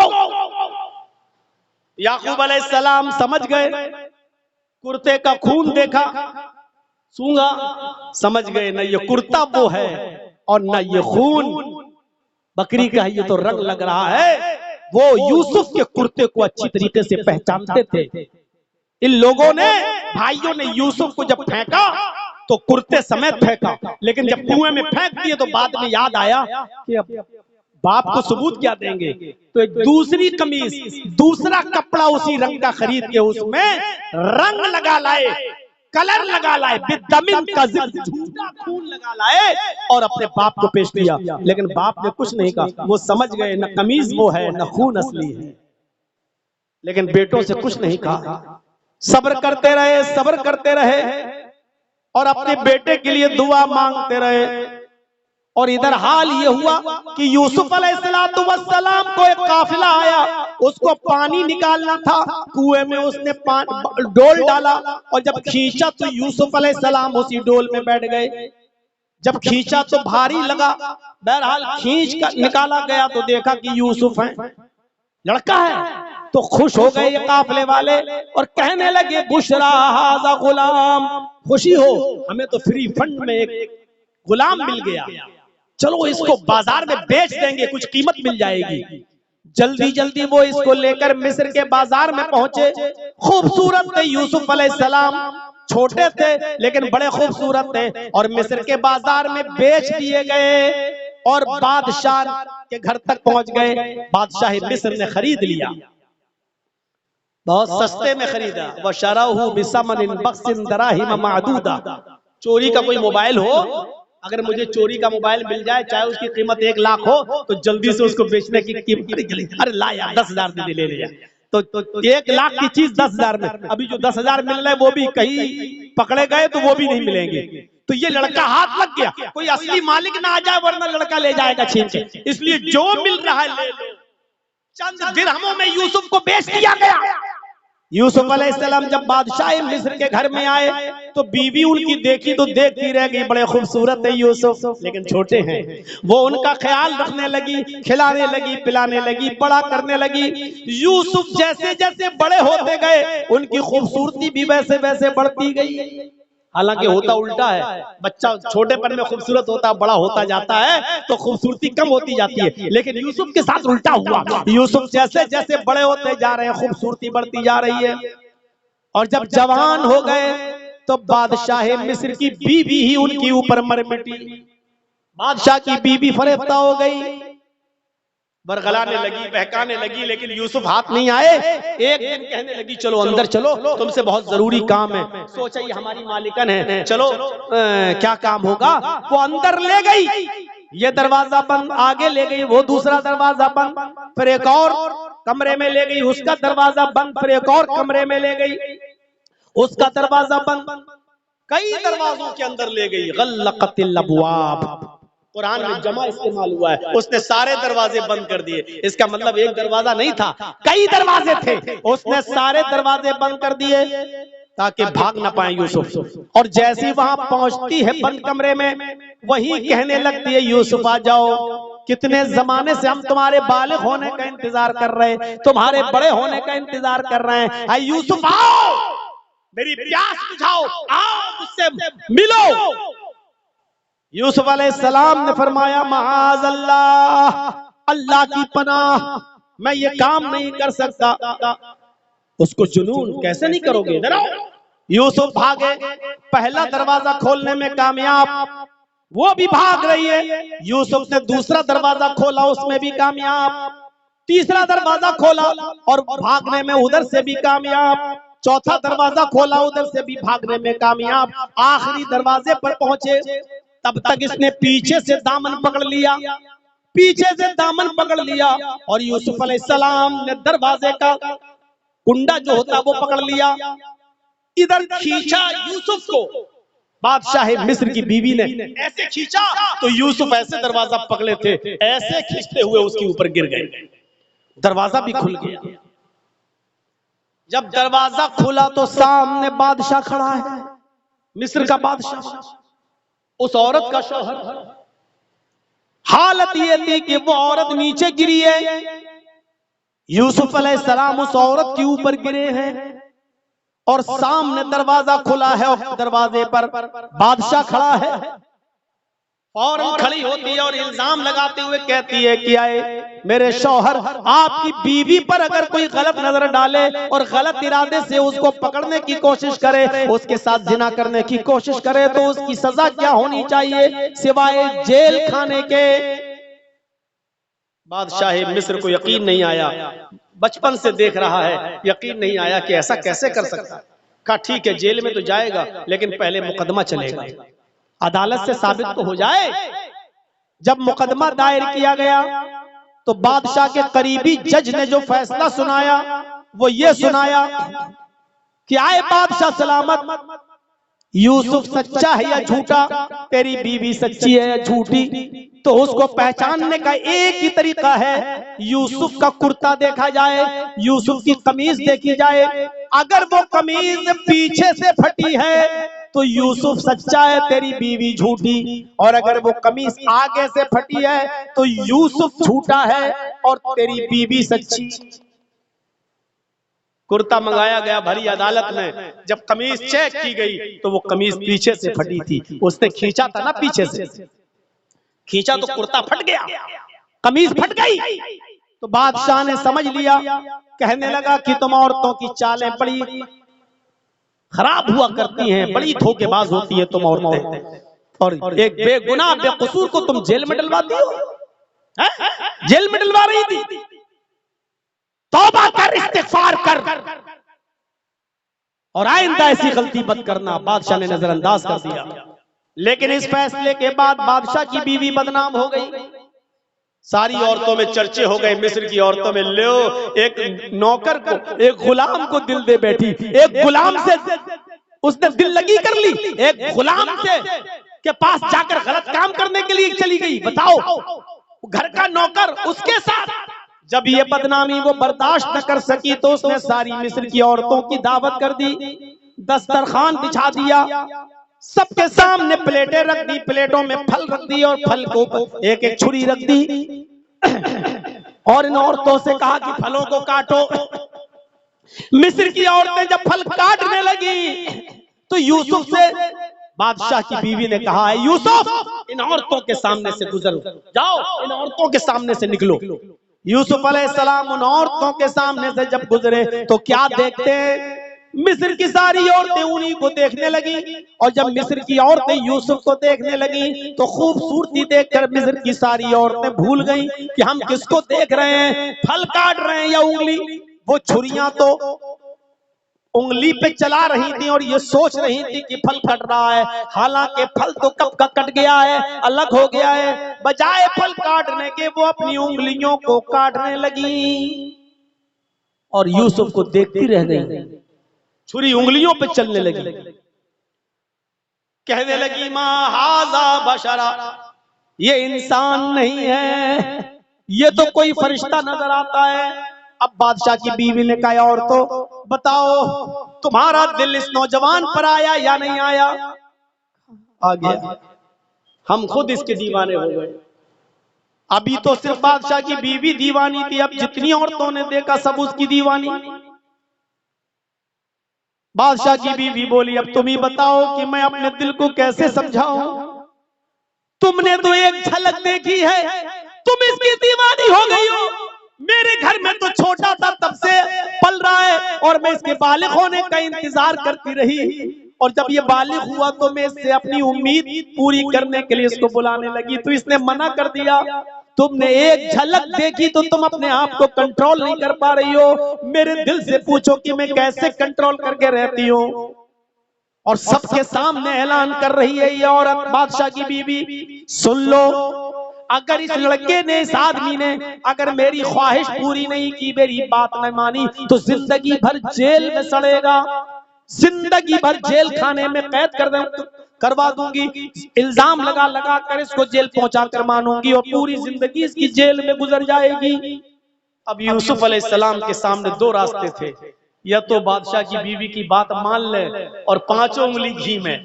भाई बादशाह की बीवी अगर उसको सपोर्ट करने लगे तो कितना वो आराम में होगा, कितने आराम से जिंदगी गुजारेगा। या तो फिर बादशाह की बीवी की बात ना माने तो जिंदगी भर जेल में। अब यूसुफ सोचने लगे कि मैं क्या करूं, बात नहीं मानता तो जेल खाना और बात मान लेता हूं तो हरामकारी, मैं क्या करूं। अपनी नजरें आसमान पे डाली और कहा अल्लाह इन दो रास्तों में मैं जिस रास्ते को पसंद करता हूं वो तुझसे मांग रहा हूं। रब्बिस्सिज्नु अहब्बु इलैया मिम्मा यदऊननी इलैहि, आय अल्लाह मैं जेल में रहना ज्यादा पसंद करूंगा, लेकिन वो काम नहीं करूंगा जिस काम की तरफ ये औरत मुझे बुला रही है, और ये मिस्र वालियां मुझसे गलत काम लेना चाहती हैं, मैं वो काम नहीं करूंगा। इससे बेहतर है कि मेरी पूरी जिंदगी जेल में गुजर जाए। यूसुफ अलैहिस्सलाम ने परेशानी वाला रास्ता उठाना गवारा कर लिया कि मैं जेल में जाऊंगा। आखिरकार जब बादशाह मिस्र की बीवी की बात न मानी तो उसने भी इल्जाम लगाकर यूसुफ अलैहिस्सलाम को जेल भिजवा दिया। अब यूसुफ अलैहिस्सलाम जेल में गुजारते हैं अपनी जिंदगी, तकरीबन 7 साल जेल में गुजारते हैं, तकरीबन 7 साल जेल में गुजारते हैं। अब वहां ख्वाब की ताबीर बताते हैं, उस यसना में बादशाह ने भी ख्वाब देखा, हजरत यूसुफ ने ताबीर बता दी। बादशाह ने कहा जिसने ये ताबीर बताई वही मुल्क के मिस्र को कहत से और परेशानी से बचा सकता है, लिहाजा उसको जेल से छुड़ाया गया बादशाह के हुक्म पर, और बादशाह ने यूसुफ अलैहिस्सलाम को मुल्क के मिस्र का बादशाह बना दिया। अब मिस्र की बादशाहत यूसुफ अलैहिस्सलाम के हाथ में आ गई। अब गौर कीजिए कितना जमाना गुजर गया। बचपन में कुएं में फेंके गए, कुएं से निकाल कर मिस्र के बाजार में बेचे गए, मिस्र के बाजार में बेचने के बाद तकरीबन 15 साल तक जब तक बालिग नहीं हो गए तब तक बादशाह के घर में पले, और 15 साल यानी 20 साल के हो जाने के बाद बादशाह की बीवी ने गलत इल्जाम लगाया तो जेल में डलवाया। तकरीबन 7 साल जेल में रहे, 27 साल इतनी लंबी मुद्दत अपने बाप से अलग रहे, और बाप का हाल ये है कि अल्लाह मेरा बेटा, अल्लाह मेरा बेटा। याकूब अलैहिस्सलाम दुआ मांग मांग के उनकी आंखें अंधी हो गई, दुआ मांगते मांगते आंसू बहाते बहाते वो बीना बीना हो गए। जब मुल्क के बादशाह बन गए हजरत यूसुफ, तब उनको याद आया, कहने लगे कि अब सही वक्त है मुझे अपने बाप को याद करने का, सही वक्त है मुझे अपने बाप को अपने यहाँ बुलाने का। तो जो कमीज बचपन में, जिस कमीज को पहनकर वो कुएं में फेंके गए थे। जो कमीज हजरत यूसुफ संभाल के रखे थे, उसी कमीज को हजरत यूसुफ ने निकाला और कमीज निकालने के बाद मिस्र के कुछ लोगों को भेजा, जाओ उस बस्ती में जाओ, वहां एक बूढ़ा आदमी तुम्हें मिलेगा, उसका नाम याकूब होगा। उस याकूब को बोल देना कि मिस्र के बादशाह ने तुम्हें ये कुर्ता, ये कमीज भेजी है, बाकी बातें उनको याद आ जाएंगी। मिस्र के कुछ लोग यूसुफ का कुर्ता लेकर जब दूसरे मुल्क पहुंचे और वहां याकूब अलैहिस्सलाम से मिले, अभी तक इन लोगों को ये नहीं मालूम था कि यूसुफ से हमें जहां भेजा है वो यूसुफ का बाप है और यूसुफ उसका बेटा है। अभी किसी को नहीं मालूम, बादशाह को भी नहीं मालूम। जब ये लोग मिस्र से चलकर उस मुल्क में आए जहां याकूब रहते थे और याकूब अलैहिस्सलाम से मुलाकात की, तो कहा कि मिस्र के बादशाह ने ये कुर्ता आपको दिया है। जैसे उस कुर्ते को हजरत याकूब अलैहिस्सलाम ने सूंघा, अल्लाह से दुआ की, आंखों की रोशनी वापस आ गई। इस कुर्ते को देखा तो पहचान गए कि ये तो मेरे बेटे का कुर्ता है, ये तो यूसुफ अलैहिस्सलाम पहना करते थे। उसको सूंघा तो यूसुफ अलैहिस्सलाम की महक उनको अच्छी तरीके से सूंघने में आ गई। कहने लगे, ये कुर्ता तुम्हें किसने दिया? कहा बादशाह ने। कहा उसका नाम क्या है? कहा यूसुफ। तो याकूब अलैहिस्सलाम ने कहा क्या वो जिंदा है? कहा जो सवाल किया उस सवाल को सुनिएगा मेरे साथियों। आए मिस्र वालों, कैफ तरकतहू, तुमने यूसुफ को किस हाल में छोड़ा, कैसे छोड़ा, कहां छोड़ा, किस पोजीशन में छोड़ा? पहला सवाल, किस हाल में? मिस्र वालों ने कहा किस हाल में? किस हाल में पूछते हो? तारा को तू मलिका मिस्र।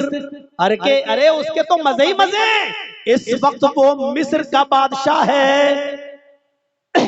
इस वक्त यूसुफ मिस्र का बादशाह है। तरकतुहु मलिका मिस्र, मैंने मुल्क मिस्र के बादशाह की हालत में छोड़ा है।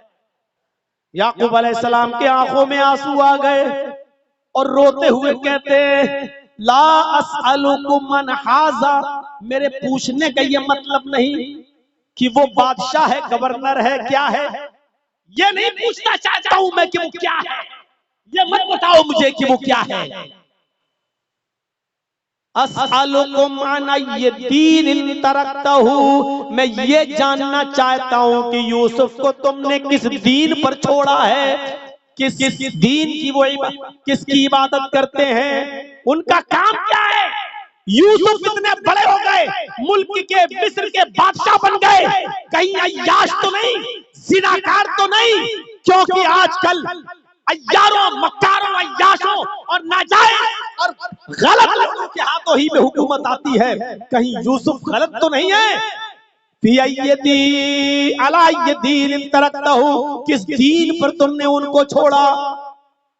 मिस्र के लोगों ने जो कुर्ता लेकर आए, कहने लगे कि हमने उनको इस हाल में छोड़ा कि वो ला इलाहा इल्लल्लाह पढ़ते हैं, वो इस बात का इकरार करते हैं कि अल्लाह के अलावा कोई माबूद नहीं, और इसी कलमे की तरफ लोगों को बुलाते हैं, एक अल्लाह की इबादत का हुक्म देते हैं और नमाज कायम करते हैं, नमाज पढ़ते हैं। इसी दीन के ऊपर हमने उनको छोड़ा है। मेरे भाइयों, पूरा वाकया बताने का मतलब यह है कि इतनी लंबी मुद्दत के बाद जब याकूब अलैहिस्सलाम को पता चला कि मेरा बेटा जिंदा है, तो इस बात को सुनकर खुश नहीं हुए कि मेरा बेटा मुल्क मिस्र का बादशाह बन गया, बल्कि खुशी उनको तब हुई जब उन्होंने ये सुना कि मेरा बेटा एक अल्लाह की तरफ लोगों को बुलाता है और एक अल्लाह की इबादत करता है। ये तरबियत थी एक बाप की अपनी औलाद को। क्या ये तरबियत है आज हमारी अपनी औलाद को? क्या ये तरबियत आप देते हैं? क्या ये हक है आपको पूरा कि अपनी औलाद को इस तरीके की तरबियत दें? औलाद बेटा है तब भी अच्छी तरबियत, और बेटी है तब भी उसकी अच्छी तरबियत होनी चाहिए। मेरे भाइयों, ये मायार होना चाहिए। आज क्या दूसरों के साथ जा रहे हैं, दूसरों के साथ भाग रही हैं, दूसरों के साथ। और जाइए महाराष्ट्र का रिकॉर्ड देखिए, 3 लाख लड़कियों की एप्लीकेशन है कोर्ट में पहुंची हुई है, 17-16 साल की लड़कियों की। अभी मेरे बालिग होने में 1-2 साल बाकी है। जब मैं बालिग हो जाऊं, मैं अपनी मर्जी से फला इब्ने फला के साथ शादी करूंगी, गैर मुस्लिम लड़के से। मेरा बाप और मेरा भाई इंटरफियर करे तो उसको कोई इंटरफियर का हक नहीं होगा, क्योंकि अभी मेरी उम्र 17 है। जब मैं 18 साल की हो जाऊंगी तो मैं अपनी मर्जी से खुद शादी करूंगी उस गैर मुस्लिम लड़के के साथ। ये 3 लाख मुस्लिम लड़कियों की एप्लीकेशन है सिर्फ महाराष्ट्र के अंदर, गैर मुस्लिम लड़कों के साथ, गैर मुस्लिमों के साथ शादी। कहां है हम? और जानते हो सिलसिलतुल हदीस सहिया के अंदर इमाम हजरत नासिरुद्दीन अलबानी एक हदीस नकल करते हैं। वो कहते हैं अल्लाह के नबी सल्लल्लाहु अलैहि वसल्लम ने फरमाया कि आधी रात के बाद आसमान के सारे दरवाजे खोल दिए जाते हैं। हदीस के अल्फाज क्या हैं? तुफ्तहु अब्वाबुस समाई निस्फल लैल व युनादी मुनादिन। आधी रात के बाद आसमान के सारे दरवाजे खोल दिए जाते हैं और एक पुकारने वाला पुकार कर कहता है हल मिन दाइन फयुस्तजाब लहू। है कोई अल्लाह को पुकारने वाला जो अल्लाह को पुकारे, अल्लाह उसकी पुकार को सुने। हल मिन साइलिन, है कोई सवाल करने वाला, फयुता, अल्लाह उसको दे। हल मिन मकरूबिन फयुफर्रज अन्हु, है कोई सितमज़दा, है कोई परेशान हाल जो अपनी परेशानी अल्लाह के सामने रखे और अल्लाह उसकी परेशानी को दूर करे। ये हर फरिश्ता हर रात में पुकारता है। आधी रात के बाद जब आसमान के दरवाजे खुल जाते हैं, अल्लाह के नबी फरमाते हैं फला यब्का मुस्लिमुन यदउ बिदअवतिन इल्ला इस्तजाब लहू इल्ला इस्तजाब अल्लाहु लहू।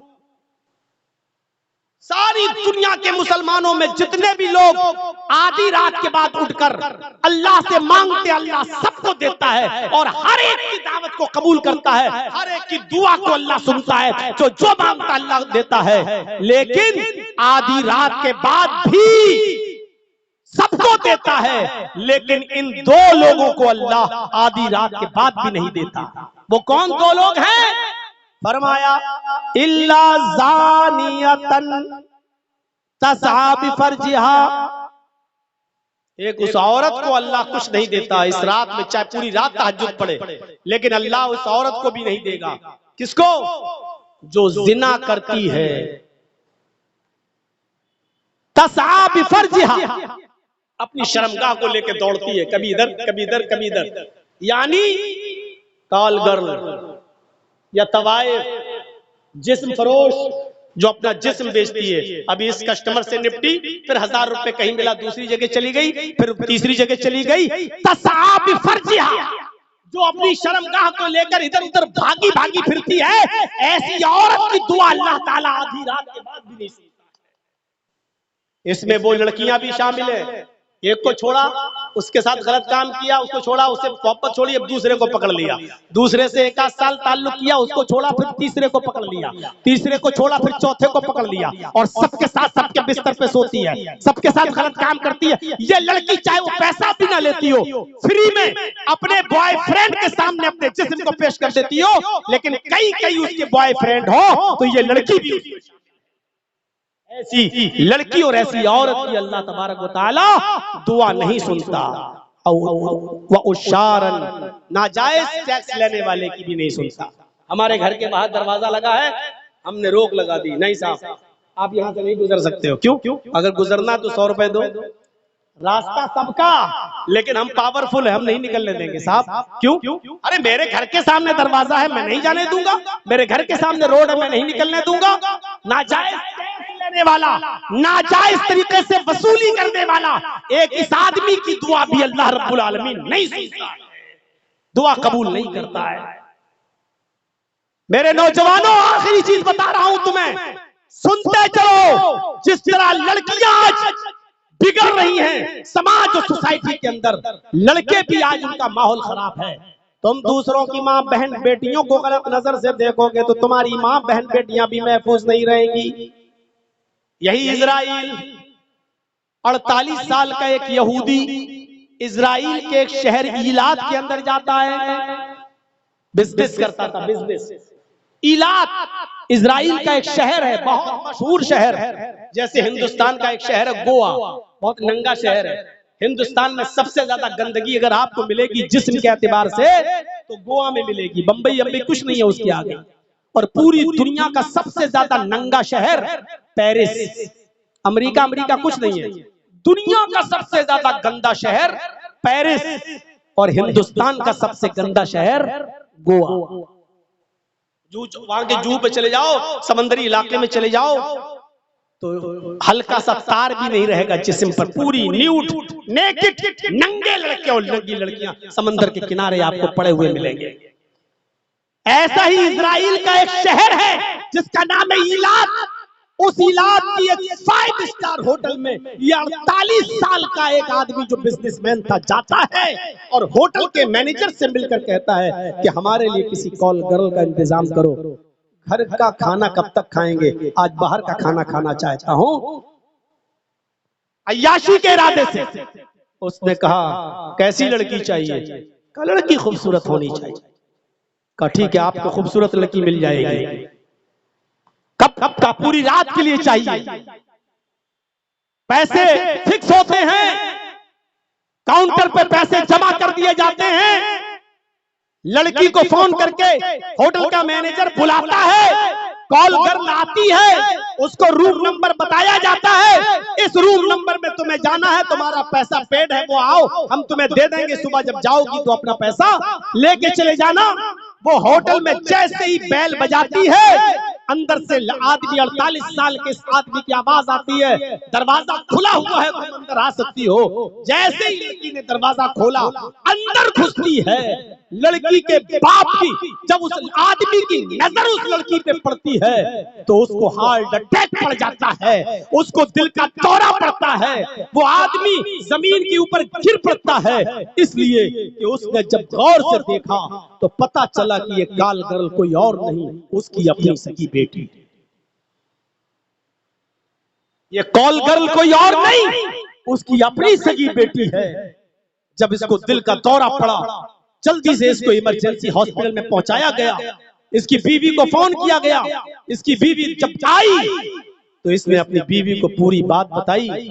बीवी ने कहा अच्छा तो इसका मतलब यह है कि तुम्हें भी घर से सुकून नहीं था, तुम भी बाहर आकर अय्याशी करते हो। जिस रास्ते पर बाप चलता है तो उसकी औलाद भी उसी रास्ते पर चल पड़ी है, तुम्हारी बेटी भी इसी रास्ते पर इसीलिए चल रही है क्योंकि तुमने गलत रास्ता पकड़ा, यही रास्ता तुम्हारी बेटी ने भी पकड़ा।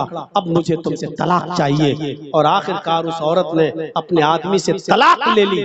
मेरे भाइयों, जब तुम बाप होकर गलत रास्ते पे चलोगे तुम्हारी बेटियां भी गलत रास्तों पे चलेंगी, नहीं बचा पाओगे तुम। पाकिस्तान का एक शहर है कराची, कई बार मैं जा चुका हूं। उस कराची के अंदर एक बहुत मशहूर इलाका है जिसका नाम है defence housing authority. Defence housing authority. उस डिफेंस हाउसिंग अथॉरिटी में एक बहुत खूबसूरत प्राइवेट निजी स्कूल बना हुआ है, बहुत खूबसूरत। अमीर माँ बाप के लड़के और लड़कियां उस स्कूल के अंदर पढ़ते हैं, निजी स्कूल है। उस स्कूल के 4 स्टूडेंट्स ने ये तय किया कि आज किसी लड़की को हम बहकाएंगे, बहलाएंगे और नाश्ता पानी के बहाने उसको एक कमरे में बंद कर देंगे और चारों लड़के उससे एक एक करके उसके साथ आज जिना करेंगे, ज्यादती करेंगे उसके साथ। उन 4 लड़कों में से एक लड़का किसी लड़की को बहलाकर फुसलाकर खिलाने पिलाने के बहाने दोस्त बनाकर लाता है और एक कमरे में ले जाता है और कहता मैं अभी आ रहा हूं। बाहर आकर कॉल करता अपने तीनों साथियों से, काम हो गया। लड़की को जान से मारने की धमकी दे दी गई। लड़की डर गई लेकिन वो गलत काम करने पर तैयार है। कह रही है मेरी जान मत लो, पहले मैं जा रहा हूं, उसके बाद फिर दूसरा। पहले जिसने पकड़ा वो गया, उस लड़की के साथ गलत काम किया। वो बाहर आया, फिर दूसरा गया, उसने उसके साथ ज्यादती की, दूसरा निकला, फिर तीसरा गया, तीसरे ने उसके साथ जिना किया। वो सबके सामने हाथ पैर जोड़ती रही, लेकिन किसी को रहम नहीं आया। जब तीनों ज्यादती करके निकल चुके, अब चौथे का नंबर आया। कहा कि देख, हाथ पैर तो बहुत जोड़ रही है, लेकिन रहम मत करना, बहुत खूबसूरत है, पूरा मजा आएगा तुझे, जाओ। ये चौथा दरवाजा खोलता है, उस लड़की के पास जाता है। जैसे उस कमरे में घुसता है, लड़के की नजर उस लड़की पर पड़ती है, इस लड़के के दिमाग की नस फट जाती है, ब्रेन हेमरेज होता है, और उसी वक्त ये लड़का ऑन स्पॉट उसी कमरे में मर जाता है। इसलिए कि वो लड़की कोई और नहीं थी, इसकी अपनी सगी बहन। जब भाई किसी गलत काम में पड़ जाए तो ये उम्मीद मत रखना कि उस भाई की बहनें महफूज होंगी। कह दिया जो कहना था। अगर बाप हो, बच्चों के गलत काम करोगे तो तुम्हारी बेटियां महफूज नहीं रहेंगी, और भाई हो किसी बहन के, दूसरों की बहन बेटियों पर गलत नजर डालोगे तो तुम्हारी बहन बेटियां महफूज नहीं। जाओ, तकरीर खत्म करो, अब जाकर तकरीर मोबाइलों पे बात, और बताओ अपनी गर्लफ्रेंड को कि मौलाना साहब ऐसा ऐसा बोले थे। मुझे मालूम है कि इतना सख्त सुनने के बाद भी बेशर्मो तुम्हें शर्म नहीं आएगी, बेहयाओ तुम्हें हया नहीं आएगी, बेगैरतो तुम्हें गैरत नहीं आएगी। इसके बावजूद भी तुम इस गलत हरकत को छोड़ नहीं पाओगे। तुम अपनी गर्लफ्रेंडों को छोड़ नहीं सकते, और तुम्हारी चुड़ैलें, तुम्हारी गर्लफ्रेंडें, तुम्हारी चुहियत तुम्हें नहीं छोड़ सकती हैं, क्योंकि तुमने उनको अपने प्यार के बंधनों में ठार से देकर बंधा रखा है। लेकिन याद रखना, तुम दूसरों की बहन बेटियों के साथ गलत काम करोगे तो तुम अपनी बहन बेटियों के साथ दरवाजा खोल रहे हो। ने कहा है, ला तक़रबुज़ ज़िना इन्नहु काना फ़ाहिशतन व साअ सबीला। जिना के करीब मत जाओ, ये गंदा रास्ता है। फ़ाहिशतन व साअ सबीला, ये गंदा रास्ता है। आप जिस रोड पे चल रहे हो ना, समझते हो कि मंजिल पे पहुंच जाएंगे, नहीं। जिना का जो रास्ता, जिसको आप समझ रहे हो कि मैं किसी की बहन के साथ जिना कर रहा हूँ, जिस रास्ते पे आप चल रहे हो, इसकी आखिरी मंजिल तेरी बहन और बेटी है। तू जिस सड़क पे चल रहा है, इस सड़क पर तेरी बहन और बेटी का घर मौजूद है। तू जिस रास्ते पे चल रहा है, वहां तेरी बहन और तेरी बेटी का घर है। इसलिए याद रख, कुरान ने इसको गंदा रास्ता कहा है, गंदा रास्ता। इसीलिए रास्ता कहा है कि जिस रास्ते पे तुम चल रहे हो, ये रास्ता तुम्हारी बहन और तुम्हारी बेटी तक पहुंच रहा है। अल्लाह से दुआ करता हूँ इस्लाह माशरे पर होने वाले इस प्रोग्राम को पर खत्म करने के बाद, मुझे इतनी उम्मीद नहीं थी कि इतना थकने के बाद और इतना गशी और चक्कर आने के बाद मैं इतनी देर बोल 2 घंटे हो गए। 2 घंटे मेरे भाइयों, 5 मिनट बाकी हैं। 1:15 पे बोला था और 3:15 हो रहे हैं। 2 घंटे मैंने खींच दिए। अल्लाह से दुआ करता हूँ कि अल्लाह तू हमारा इम्तिहान मत ले, और अगर तू हमारा इम्तिहान लेता है तो इस इम्तिहान में पूरा उतरने की हमें तौफीक अता फरमा, हमारे मुआशरे की इस्लाह फरमा, हमें ज़िनाकारी से बचा ले, हमें अपने बेटे और बेटियों की तरबियत करने की तौफीक अता फरमा। बारिलाह, जब तक तू हमें जिंदा रख, इस्लाम पे जिंदा रखना सवाल है, जब तक तू हमें जिंदा रख, इस्लाम पे रखना, और जब हमारा खात्मा हो तो ईमान पर हमारा खात्मा फरमाना। व मा अलैना इल्लल बलागुल मुबीन व आखिरु दअवाना अनिल हम्दुलिल्लाहि रब्बिल आलमीन। अस्सलामु अलैकुम व रहमतुल्लाहि व बरकातुहू। सवाल और जवाब के लिए आप लोग किसी मुफ्ती साहब को बुलाया कीजिए, जो जिस काम का स्पेशलिस्ट हो उससे वही काम लेना चाहिए। आपको हार्ड पड़ता है तो हार्ड स्पेशलिस्ट के पास जाते हो, होम्योपैथिक दवा के पास नहीं। तो जो जिस फन का माहिर हो उससे वो काम लिया करिए। हम तकरीर वाले फन के हैं, हमसे तकरीर वाला काम लीजिए। जो जिस फन का माहिर हो उससे वो काम लीजिए। माफ कीजिएगा, मैं मुफ्ती नहीं हूँ, इसलिए आपके किसी सवाल का जवाब मैं नहीं दे सकता। अल्लाह ताला से दुआ है कि अल्लाह ताला हमें जब तक जिंदा रखे, इस्लाम पर रखे, खात्मा ईमान पर हो। वमा अलैना इल्लल बलागुल मुबीन।